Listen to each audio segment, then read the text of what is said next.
Kyle Martinez floated in the observation deck of New Geneva Station, watching the massive alien ships approach through the viewing window. The ships were unlike anything humans had ever built. They moved without sound through the vacuum of space, their hulls gleaming with an otherworldly metal that seemed to shift colors in the starlight. Some looked like giant insects with multiple segments, while others resembled floating crystals the size of city blocks. "They're beautiful," whispered Dr. Ben Parker, the scientific advisor who stood beside Kyle. "And terrifying." Kyle nodded.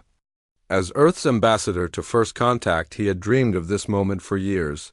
But now that it was happening, his stomach felt tight with worry. The 12 ships of the Galactic Council had arrived exactly when they said they would.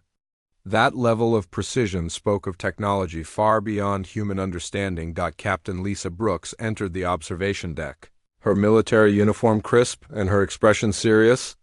"Ambassador, they're requesting permission to dock." "Should I give?" "The order." Kyle took a deep breath. "Yes, let them come aboard." The docking process was smooth and silent. The alien ship attached to New Geneva with no visible connection ports or extending tubes. One moment the station was alone, the next moment the alien vessel was simply part of it, as if they had grown together. The first alien to enter the station was tall and thin, walking on 4 legs that moved with insect-like precision. Its body was covered in a shell that looked like polished copper, and its head had large compound eyes that reflected the station lights like mirrors. 2 smaller creatures followed behind it, floating rather than walking. They looked like living crystals, their bodies transparent and filled with swirling lights. "I am Clickstar of the Zephyrian Collective," the insect-like alien said. Its voice came from a device attached to its shell, translating its words into perfect English. "I speak for the Galactic Council in this sector." Kyle stepped forward and tried to keep his voice steady. "Welcome to New Geneva Station. I am Ambassador Kyle Martinez, representing Earth and all of humanity." Clickstar's compound eyes focused on Kyle with an intensity that made him want to step back. "We know who you are, human. We know what your species has been doing in this star system." One of the crystal beings floated closer. Its voice sounded like wind chimes when it spoke. "I am Vorth Prime of the Crystalline Vorthek. We have been watching your expansion with growing concern." Captain Brooks moved slightly closer to Kyle, her hand resting near her sidearm. Dr. Parker pulled out a small recording device, but Clickstar noticed immediately. "You may record this conversation," the Zephyrian said. "In fact, we insist that you do. Your entire species must hear what we have to say." Kyle felt his heart beating faster. "This was not starting well. We're honored by your visit. Humanity has long hoped to make contact with other intelligent species." "Your hopes are irrelevant," Clickstar replied coldly. "We are not here to exchange pleasantries or discuss mutual cooperation. We are here to deliver an ultimatum." The word hit Kyle like a physical blow. "An ultimatum?" Vorth Prime drifted forward, the lights inside its crystal body pulsing faster. "For 3,000 years, the Galactic Council has maintained peace across this galaxy. 12 species work together in harmony, sharing resources and knowledge while respecting established boundaries." "That sounds wonderful," Kyle said, trying to inject some hope into his voice. "We would be honored to join such an organization." "You will not be joining anything," Clickstar said sharply. "Your species has demonstrated that it is incapable of peaceful coexistence." Dr. Parker stepped forward. "I don't understand. We haven't had contact with any other species until now. How could we have demonstrated anything?" The Zephyrian's head turned toward the scientist with mechanical precision. "We have been observing your expansion throughout this solar system. In the past 50 years, you have strip mined 17 asteroids, established military bases on 6 worlds, and begun terraforming projects on 3 planets. You consume resources at an alarming rate and show no regard for environmental preservation." "Those are our own worlds," Captain Brooks said, her voice carrying a hint of anger. "We're developing our own solar system." "Your solar system borders territory claimed by council member species," Vorth Prime responded. Your aggressive expansion threatens the stability that we have worked centuries to establish. Kyle felt the conversation slipping away from him. This was supposed to be a historic moment of peaceful contact, but it was becoming something else entirely. Surely we can discuss this. If there are concerns about our development, we can address them through negotiation. Clickstar made a sound that the translator rendered as laughter, but it sent chills down Kyle's spine. There will be no negotiation. The Council has made its decision. We are here to inform you of our requirements. Requirements? Kyle asked. The crystal being Vorth Prime began to glow brighter. First, humanity will immediately cease all expansion beyond the third planet of your solar system. Second, you will dismantle all military installations on your outer worlds and moons. Third, you will abandon your colonies on the fourth, fifth, and sixth planets. Fourth, you will submit to Council oversight of all future development activities. The silence that followed was deafening. Kyle felt as if the station's artificial gravity had suddenly increased, pressing him down with the weight of what he had just heard. You're asking us to abandon billions of people, Dr. Parker said quietly. Those colonies are their homes. We are not asking, Clickstar replied. We are telling. The outer colonies can be relocated to your homeworld or the second planet. The Council will provide transportation assistance if required. Captain Brooks stepped forward, and Kyle could see the anger building in her eyes. And if we refuse? Zephyrine compound eyes fixed on her with predatory focus. Then the Council will take corrective action to ensure galactic stability. Corrective action? Kyle asked, though he was afraid he already knew the answer. Your species will be pacified, Vorth Prime said simply. Your ships will be destroyed, your colonies will be evacuated by force, and your homeworld will be placed under direct Council administration until you demonstrate the capacity for civilized behavior. Kyle felt his mouth go dry. You're threatening to invade us. We are offering you a choice, Clickstar corrected.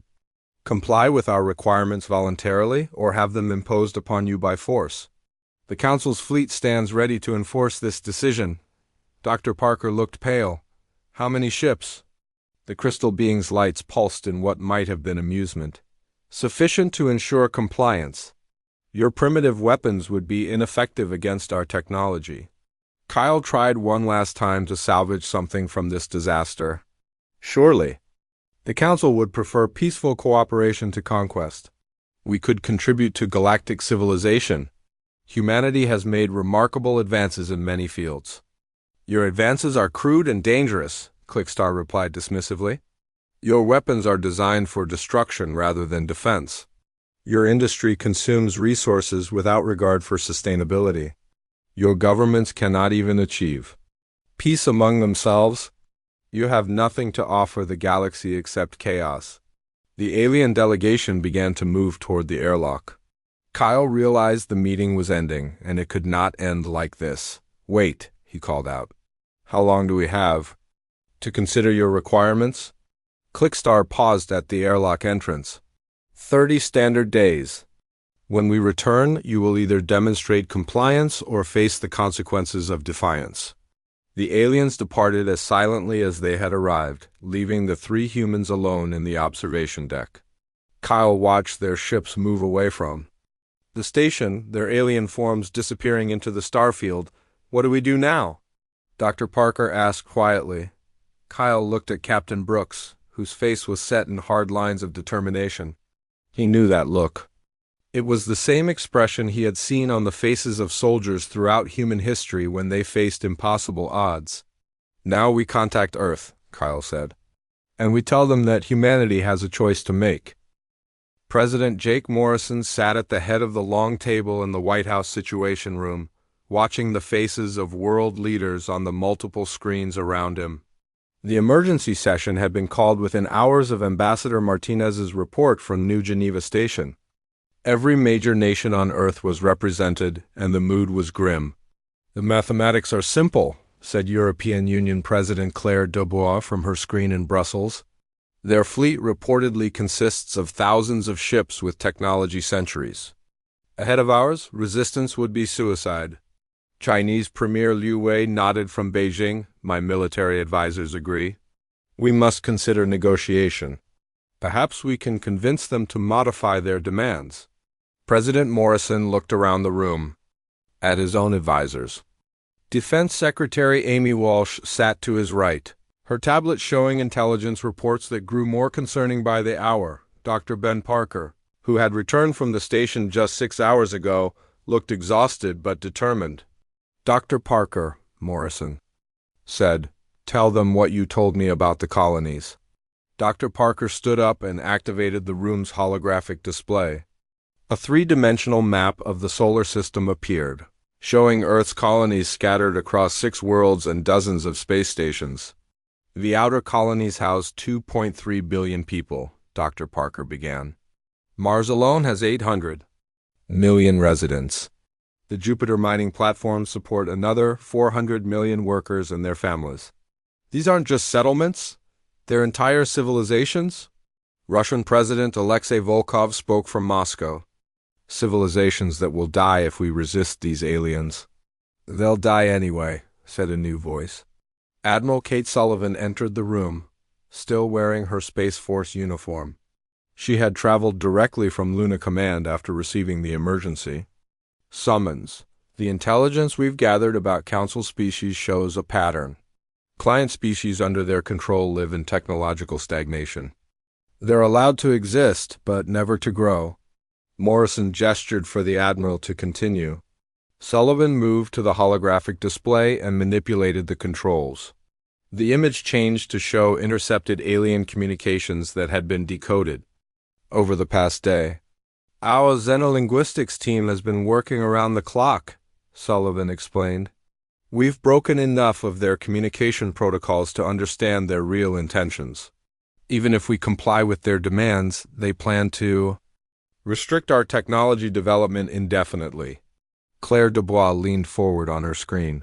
What do you mean? Dr. Parker answered. They consider human technology inherently dangerous because it developed differently from theirs. Our weapons, our engines, even our computers work on principles they find unpredictable. They want to replace all of it with their own systems, which would make us completely dependent on them, Sullivan added. Within a generation, humanity would lose the ability to maintain its own civilization. Premier Liu Wei looked skeptical. You're making assumptions based on limited data. Defense Secretary Walsh spoke up for the first time. The data isn't that limited anymore. She activated her own display, showing new intelligence reports. Our deep space monitoring stations have detected the Council fleet massing at the edge of the solar system. They're not just here to deliver ultimatums, they're already in position to attack. The room fell silent as the implications sank in. Morrison looked at each face on the screens, seeing fear, uncertainty, and resignation. These were the leaders of the most powerful nations on Earth, and they were ready to surrender without a fight. General Sam Tucker is joining us now, Morrison announced as the door opened. The chairman of the Joint Chiefs entered with a thick folder of documents. His expression was serious but not defeated. Ladies and gentlemen, Tucker began, I won't lie to you. In a conventional battle, we would lose badly. Their ships are faster, more heavily armed, and protected by energy shields we can barely understand. Then we have no choice, said President Dubois. Tucker smiled grimly. I said conventional battle. But humans have never fought conventional battles when our survival was at stake. He moved to the holographic display and brought up a new set of images. Dr. Parker's team has discovered something interesting about Council technology. It's highly advanced, but it's also highly standardized. All 12 species use the same basic principles for their weapons and defenses. Dr. Parker nodded eagerly. Their technology is optimized for fighting other Council species, but human technology developed completely independently. Our weapons operate on different principles, use different energy signatures, and follow different tactical doctrines. What does that mean? Asked Premier Liu Wei. Admiral Sullivan answered. It means their shields might not stop our weapons. Their sensors might not detect our ships properly. Their tactical computers might not predict our strategies. Morrison Watched the faces on the screens. He could see doubt beginning to replace resignation. "Continue, Admiral." "We've run simulations based on the limited data we have," Sullivan said. "In a straight fight, we lose. But if we can exploit the differences in our technology, if we can force them to fight on our terms instead of theirs, we might have a chance." Small chance," General Tucker added honestly, "but a chance." Russian President Volkov shook his head. "You're talking about gambling the survival of our species on technological speculation." "No," said a new voice. Intelligence analyst Ryan Cooper had entered the room quietly and was standing near the back wall. "We're talking about gambling our survival on something we know for certain." Morrison gestured for Cooper to approach. The young analyst moved to the front of the room, clearly nervous but determined. "Show them what you found," Morrison ordered. Cooper activated his own data display. 6 hours ago, we intercepted a priority communication from the Council fleet to their home territories. We've managed to decode part of it." The display showed alien text with human translations underneath. Cooper read the key passage aloud. "The human species shows signs of rapid technological advancement and aggressive territorial expansion. Current projections suggest they could pose a significant threat to Council hegemony within 2 centuries if left unchecked. Recommend immediate pacification before they develop beyond our ability to control." The silence that followed was different from before. Morrison could see understanding dawning on the faces around him. "They're not here because we've done something wrong," Dr. Parker said quietly. "They're here because we might become strong enough to challenge them someday." Premier Liu Wei looked thoughtful. "So, compliance would only delay the inevitable. Worse than that," Admiral Sullivan said. "Compliance would ensure we never become strong enough to resist them at all." Morrison stood up and looked at each leader. "On the screens. The question before us isn't whether we can win a war with the Galactic Council. The question is whether we're willing to fight for the right to determine our own future." Claire Dubois spoke first. "The European Union cannot support a war that would result in the death of billions." "The Chinese government agrees," said Premier Liu Wei. "We must find a diplomatic solution." One by one, the other leaders voiced similar concerns. Only Russian President Volkov remained uncommitted. "Russia has experience fighting against overwhelming odds," he said finally. "Sometimes the impossible choice is the only choice worth making." Morrison looked around the Situation Room at his own advisors. Dr. Parker nodded firmly. Admiral Sullivan stood at attention. General Tucker gave a slight smile. "Defense Secretary?" Walsh looked grim but determined. "Then we're agreed," Morrison said. "The United States will not comply with the Council's ultimatum." "Mr. President," Claire Dubois said urgently, "you cannot make this decision unilaterally. This affects all of humanity." Morrison walked to the window overlooking the White House lawn, where protesters had already begun to gather. Some carried signs demanding peace, others calling for resistance. The choice had already begun to divide humanity. "You're right," he said, turning back to the screens. "This decision affects all of humanity. But someone has to make it." He moved to his chair and sat down heavily. "In 2 hours, I'm going to address the United Nations General Assembly. I'm going to tell them that the United States considers the Council's ultimatum an act of war against human sovereignty. I'm going to ask every nation to stand with us." "And if they refuse?" asked Premier Liu Wei. Morrison looked directly into the camera. "Then America will stand alone, but we will stand." The screens began to go dark as the other leaders ended their connections. Soon only President Volkov remained. "You know this is madness," the Russian leader said. Morrison nodded. "Yes, but it's our madness, and that makes all the difference." After Volkov's screen went dark, Morrison sat alone with his advisors. The weight of what they were about to do pressed down on all of them. "Are we making the right choice?" he asked. Quietly, Admiral Sullivan answered without hesitation. "We're making the human choice, sir. And sometimes that's the same thing." Colonel Matt Henderson stood in the massive hangar bay of Armstrong Base on the Moon, watching as civilian pilots climbed into military fighters for the first time. The crash training program had been running for only 5 days, but they were Already out of time, every person who could fly anything was being pressed into service. Remember, Henderson called out to the group of new pilots, these ships don't handle like cargo haulers or passenger shuttles. The acceleration will try to crush you, and the weapon systems are completely different from anything you've used before. A middle-aged woman raised her hand.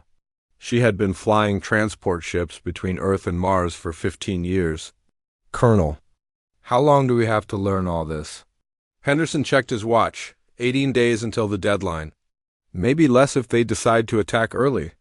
The hangar was filled with activity that never stopped. Engineers worked around the clock to convert civilian ships into military vessels. Welding sparks flew as armor plating was attached to cargo haulers. Weapon systems designed for military fighters were being mounted on everything from mining ships to luxury yachts. Engineer Nina Rodriguez wiped sweat from her forehead as she supervised the conversion of a large passenger liner. The ship had been designed to carry tourists to the outer planets in comfort. Now it was being turned into a missile platform that could launch dozens of nuclear warheads. "This is insane," muttered her assistant, Tony Evans, as he installed targeting computers in what used to be the ship's dining room. "We're turning a cruise ship into a battleship." Nina nodded grimly. "Insane is all we have left." To Council. "Ships can destroy our best military vessels in seconds, but they might not expect an attack from something that looks like a tourist transport." Across the solar system, similar scenes were playing out on every human world. Dr. Ben Parker had established research teams on Mars, Europa, and 3 asteroid mining stations.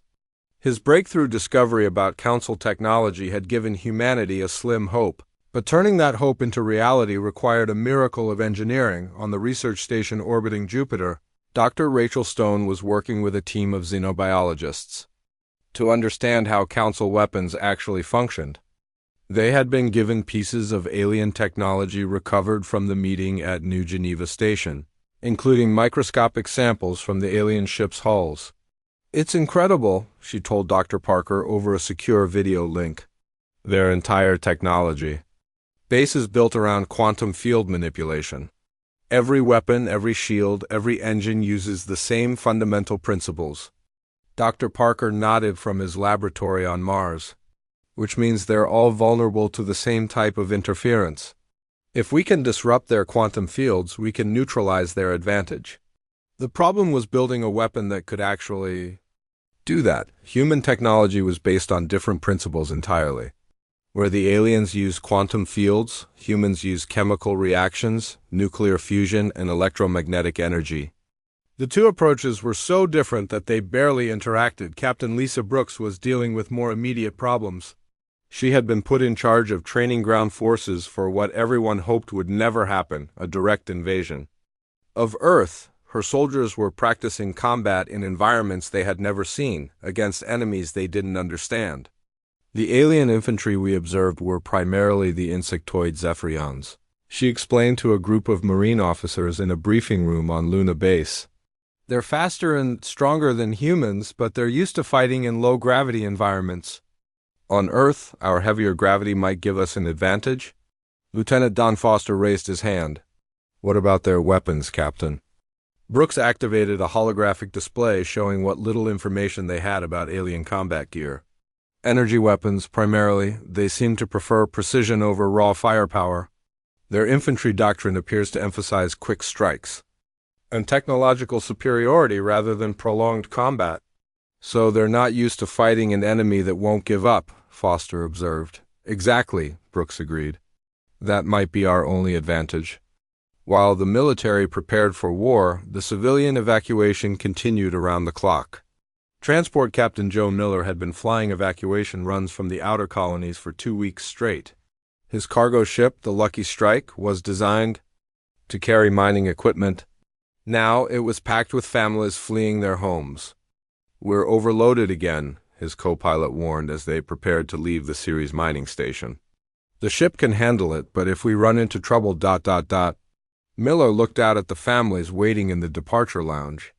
Children pressed their faces against the viewing windows, watching their home disappear, as more ships prepared to evacuate the remaining population. Many of these people had been born on Ceres. Earth was just a distant blue dot to them. "We'll make it work," Miller said firmly. "We always do." The evacuation was massive in scope but heartbreaking in detail. Entire cities were being abandoned. Terraforming projects that had taken decades to establish were being shut down. The agricultural stations that fed the outer colonies were being stripped of equipment and personnel. On Mars, the largest of the colonies, the evacuation was impossible. 800 million people could not be moved in 18 days. Governor Ellen Price had made the difficult decision to evacuate only essential personnel and children under 16. Everyone else would stay and face whatever came. Admiral Kate Sullivan stood in the command center of Luna Base, watching status reports from across the solar system. The numbers were sobering. Earth's entire fleet consisted of 237 ships, most of them converted civilian vessels, with minimal combat capability. The Council fleet was estimated at over 3,000 ships, all purpose-built for war. "Admiral," called out Communications Officer Casey Wright, "we're receiving a priority transmission from the deep space monitoring stations." Sullivan moved to the communications console. "What is it?" "The Council fleet is moving, ma'am. They're advancing into the solar system, but slowly. Current projections put them at Neptune in 12 days. Sullivan felt her stomach tighten. 12 days. "They're coming early." She activated the general communications system. "All units, this is Admiral Sullivan. The enemy fleet is advancing ahead of schedule. All evacuation ships are to complete their current runs and return to defensive positions immediately. All combat units are to report readiness status within 6 hours." The command center erupted in controlled chaos as officers began implementing emergency protocols. Sullivan looked at the tactical display showing the positions of human forces throughout the solar system. They were scattered, outnumbered, and outgunned. Dr. Parker's voice came through on a priority channel. "Admiral, I need to speak with you immediately." "Go ahead, Doctor. We've had a breakthrough. The resonance weapon is theoretically possible, but it requires massive amounts of energy. More than any single ship can generate." Sullivan felt a spark of hope. "What are you suggesting?"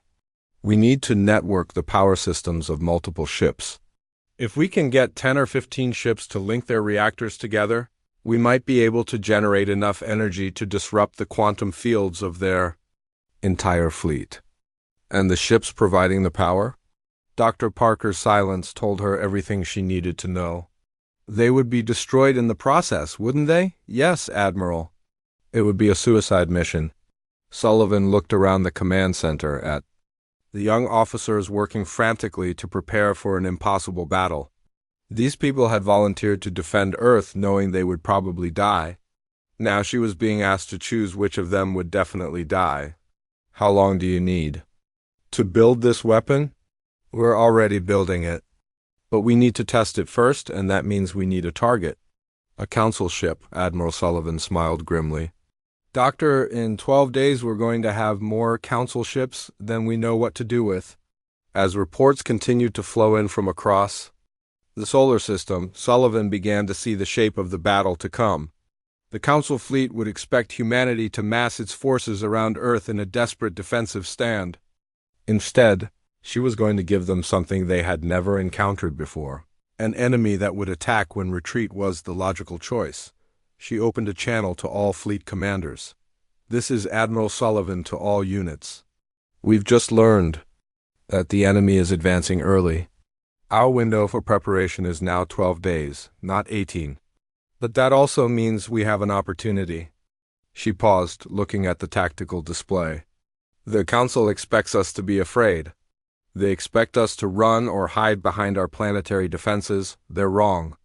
In 12 days, we're going to meet them at Neptune and show them what humans do when we're cornered." The communication channel crackled with responses from ship commanders across the fleet. Some sounded afraid, others determined, but all of them acknowledged the order. Humanity was going to war, and they were going to fight it on their own terms. Outside the command center windows, the Earth hung in space like a blue marble. It looked peaceful and fragile, completely unaware that its children were preparing to die for its freedom. In 12 days, that peace would be shattered forever, but Earth would remain free. The Council fleet emerged from hyperspace near Neptune like a swarm of metal locusts. Admiral Kate Sullivan watched from the bridge of her flagship, the UES Freedom, as the alien ships filled the sensor displays. There were even more than intelligence had estimated. Over 3,000 vessels of various sizes, from small fighters to massive dreadnoughts that dwarfed anything humanity had ever built. Fleet. Commander Clickstar's voice echoed across all communication frequencies, transmitted in perfect English. Humans of the Sol System, this is your final opportunity to accept the Council's terms. Surrender immediately and your species will be spared. Continue your resistance and face extinction. Sullivan looked around her bridge at the crew of young officers. They had trained for this moment, but nothing could have prepared them for the sight of such overwhelming force. The tactical display showed the Council ships spreading out in perfect formation, their movements coordinated with mechanical precision. Communications. Sullivan ordered, "Open a channel to the enemy fleet." "Channel open, Admiral." Sullivan stood up and walked to the center of the bridge. "Commander Clickstar, this is Admiral Kate Sullivan of the Earth Space Forces. I have a message for you and your council." She paused, looking at the massive alien fleet on the main screen. "Earth's answer is no." The response was immediate. Energy beams lanced out from the Council ships, striking the outer defensive platforms around Neptune. The human stations exploded in brilliant flashes of light, their shields useless against the alien weapons. "All units," Sullivan broadcast on the fleet frequency, "execute Operation Hornet's Nest." Across the outer solar system, human ships that had been hiding in asteroid fields and behind planetary rings suddenly activated their engines. Captain Lisa Brooks led the first wave, commanding a squadron of converted mining ships that had been fitted with stealth technology. They appeared on Council sensors as nothing more than floating debris until they were within weapons range. The first Council ship to die was the heavy cruiser, Eternal Wisdom. Brooks' squadron hit it with nuclear missiles that bypassed its shields completely. The alien vessel broke apart in a cascade of explosions, its quantum field generators overloading in a spectacular display of energy. "Target destroyed," Brooks reported, her voice tight with excitement. "The shields didn't stop our missiles at all." But the element of surprise lasted only minutes. The Council fleet adapted quickly, reconfiguring their shields to account for human weapons. The second wave of stealth attacks was met with devastating counterfire. Brooks watched 3 of her ships disappear in balls of superheated plasma. "Fall back to secondary positions," she ordered. "Repeat, all stealth units fall back." The battle spread across the outer system as more human forces revealed themselves. Commander Alex Carter led the defense of the Jupiter orbital platforms, his small fleet of patrol boats facing off against a Council battle group that outmassed them 50-1. "We just need to buy time," Carter told his pilots over the squadron frequency. "Every minute we hold them here is another minute for the evacuation ships to reach safety." The Jupiter platforms had been converted into massive weapons batteries, their industrial lasers repurposed for combat. When the Council ships closed in, Carter ordered a concentrated barrage that lit up the space around Jupiter's moons. Several alien ships took damage, their hulls scarred by the industrial-grade laser beams, but the platform defenses were fixed targets, and the Council fleet had centuries of experience in siege warfare. One by one, the orbital stations fell to precise strikes from the alien dreadnoughts. Carter's patrol boats darted between the massive enemy ships, their small size making them difficult targets, but they lacked the firepower to seriously damage the alien vessels. "Platform 7 is gone," Carter's tactical officer reported. "Platform 12 is venting atmosphere." Carter watched the tactical display as his defensive line crumbled. The evacuation ships were still loading refugees from the Jupiter colonies. He needed more time. "All units, form up on my position," he ordered. "We're going to charge their main formation." His second-in-command, Lieutenant Casey Wright, looked at him in shock. "Sir, that's suicide," Carter smiled grimly. "No, Lieutenant. That's buying time." The 12 remaining patrol boats accelerated toward the massive Council dreadnoughts. Their engines pushed far beyond safe limits.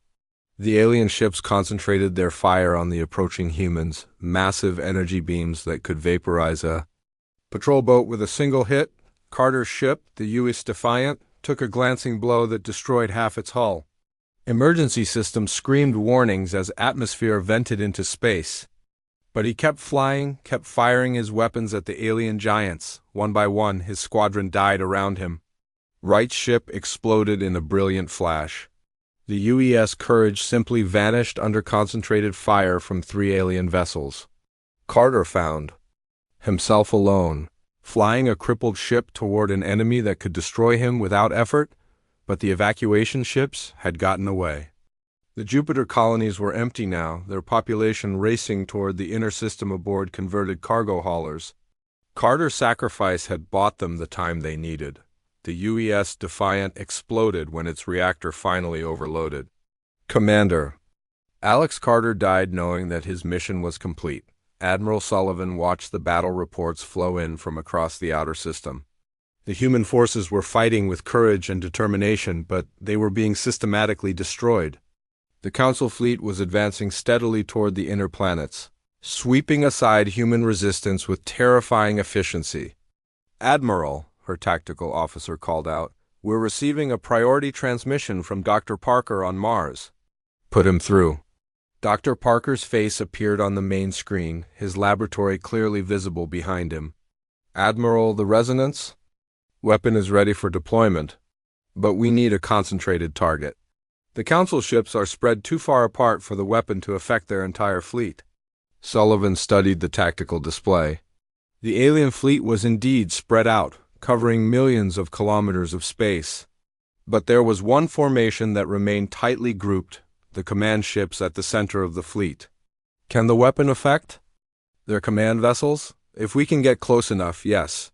But the ship carrying the weapon would have to penetrate deep into their formation. It would be a one-way trip." Sullivan looked around her bridge at the young faces of her crew. These people had volunteered to defend Earth, knowing the odds were against them. Now she had to ask some of them to die with absolute certainty. "Dr. Parker, how many ships do we need to power the resonance weapon?" 15 ships minimum. Their reactors would need to be networked together and overloaded simultaneously. The explosion would be ... I understand, Doctor. Sullivan turned to her communications officer. "Send a message to all fleet commanders. I need volunteers for a special mission. 15 ships and their crews, they won't be coming back." The responses came back within minutes. Every ship commander in the fleet volunteered. Sullivan had to choose which crews would live and which would die. She selected the fastest ships with the most experienced crews. Captain Joe Miller volunteered. His converted cargo hauler, the Lucky Strike. The ship that had evacuated thousands of civilians would now carry the weapon that might save them all. "All volunteer ships, rendezvous at coordinates 77 Alpha," Sullivan ordered. "Dr. Parker will brief you on the mission parameters." As the volunteer ships began to move toward their assembly point, Sullivan turned her attention back to the advancing Council fleet. The aliens had destroyed the outer defenses and were now moving toward Mars. The Red Planet's defensive fleet was already engaging the enemy vanguard. On Mars, Governor Ellen Price watched from the command bunker as the battle raged in orbit above her world.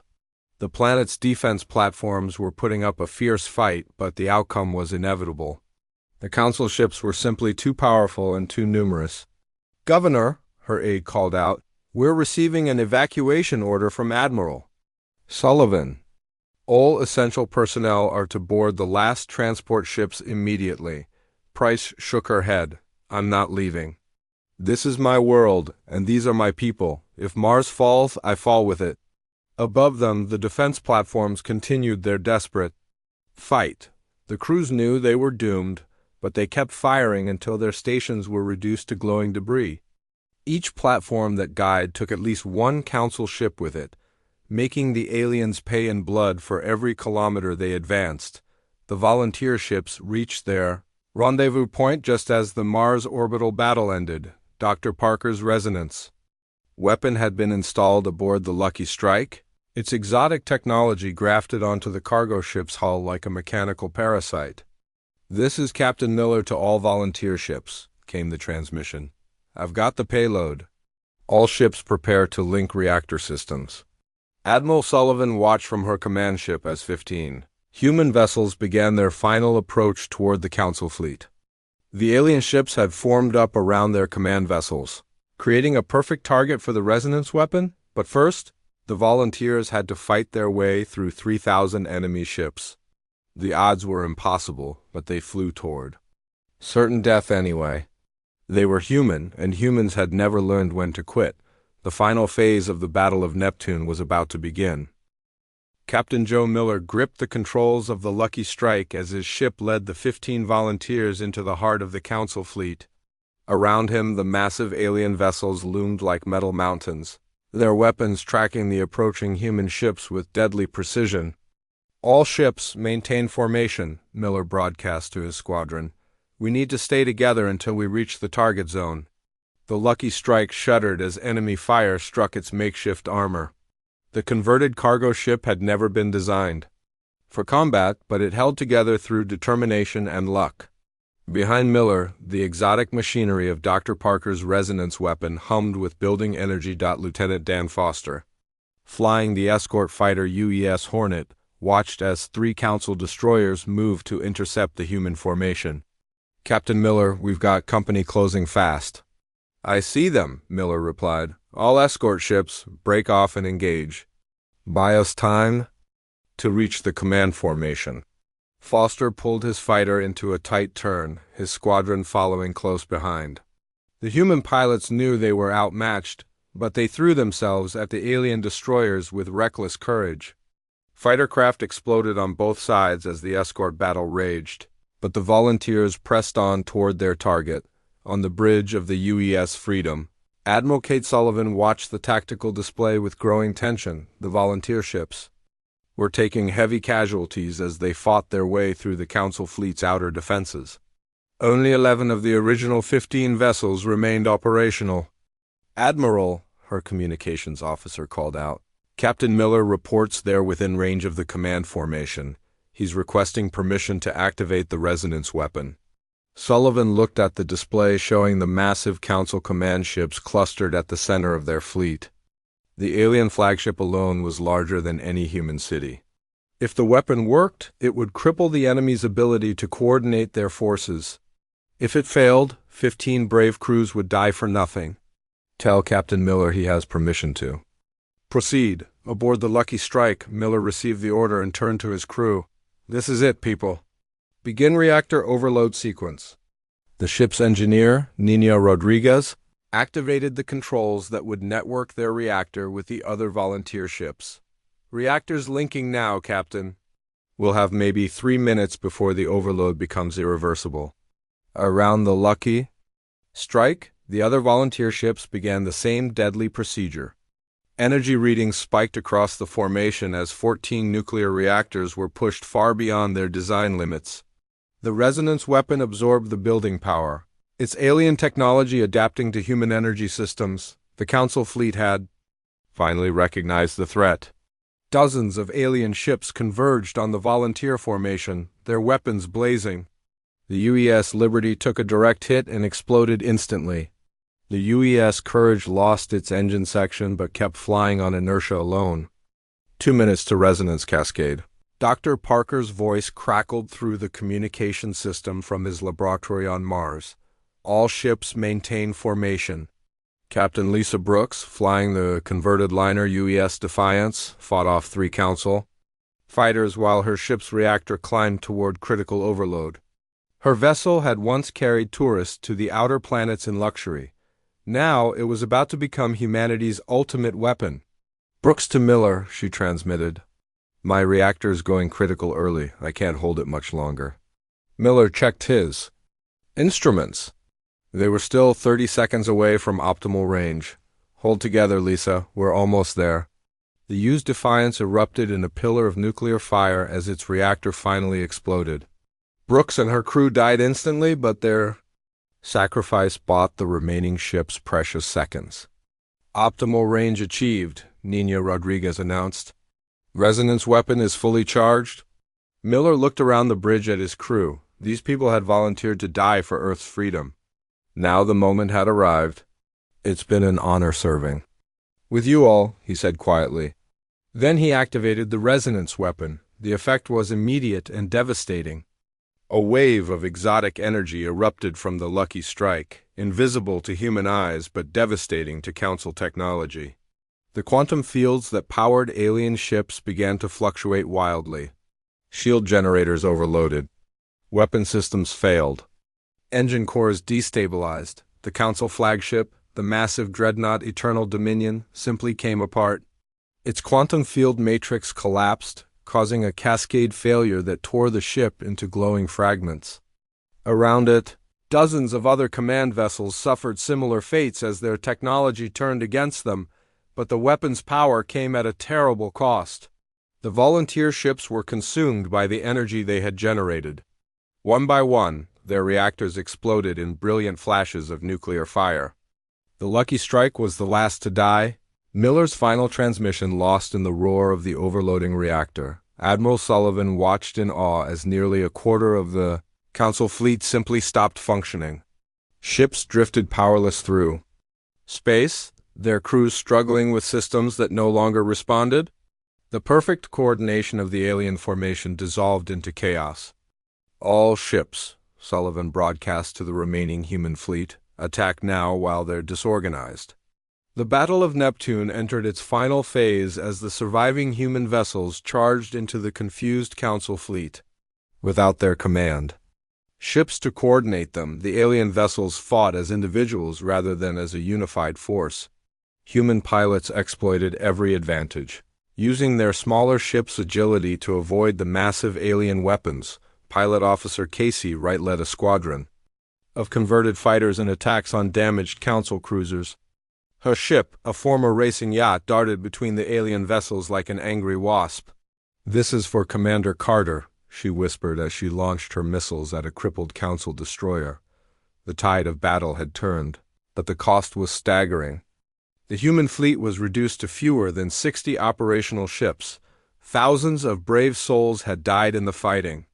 Earth's space infrastructure lay in ruins, and the outer colonies were abandoned. On Mars, Governor Ellen Price emerged from her command bunker to watch the debris of the Council fleet burning in the sky above her world. The Red Planet had survived, but it would be years before the colonies could be rebuilt. Fleet Commander Clickstar, his flagship destroyed and his fleet in disarray, made the decision that would echo across the galaxy. From his damaged cruiser, he transmitted the withdrawal order. The surviving Council ships gathered their dead and wounded, then jumped back into hyperspace, leaving the Sol system to the humans who had defied them. Admiral Sullivan stood alone on the bridge of the Freedom, looking out at the wreckage of the greatest space battle in human history. They had won, but the victory felt hollow. So many good people had died. So much had been sacrificed. "Admiral," her communications officer said quietly, "we're receiving transmissions from across the fleet. Damage reports and casualty counts." Sullivan nodded wearily. "Compile them all, every ship, every life lost. We owe them that much." As reports continued to arrive, the full scope of humanity's Pyrrhic victory became clear. The Council fleet had been defeated, but Earth's military was shattered. It would take decades to rebuild what had been destroyed in a few hours of desperate fighting, but humanity was free. The galaxy had learned that humans would not submit to ultimatums or bow to superior force. Earth had announced itself to the cosmos not as a species seeking acceptance, but as one that would fight for its right to exist. President Jake Morrison's voice echoed across the solar system from Earth. "Today, we prove that no force in this galaxy can extinguish the human spirit. We paid a terrible price for our freedom, but we paid it willingly. Let every species in the galaxy know we are human, we are free, and we will never surrender." In the months that followed, construction began on new ships and new defenses. The outer colonies were slowly re-established. Children born after the battle would grow up in a galaxy where humanity was known not for its submission, but for its defiance. The Council would return eventually. Everyone knew that. But when they did, they would face a species that had learned to fight among the stars. They would face humanity, bloodied but unbroken, ready to defend its place in the cosmos. The war for human independence was over.